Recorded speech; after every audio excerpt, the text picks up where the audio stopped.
At first, take my salam. Assalamu alaikum. Good night to all.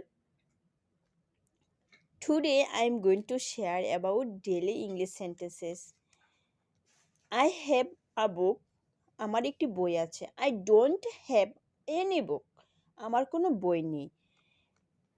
এখানে হ্যাভটা মূল verb হিসেবে বসেছে আর হ্যাভকে নেগেটিভ করার জন্য ডোন্ট ব্যবহৃত হয়েছে।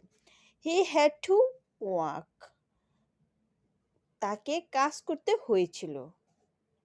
He didn't has to work. তাকে কাজ করতে হয়নি।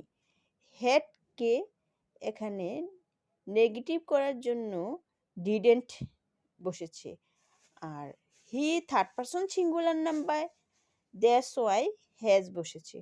যদি হি এর জায়গায় first person or second person থাকতো তাহলে আমরা এখানে হ্যাভ বসাতাম।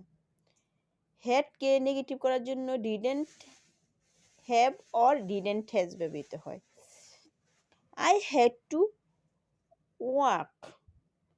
আমাকে কাজ করতে হয়েছিল। I didn't have to work. আমাকে কাজ করতে হয়নি। এখানে হ্যাডকে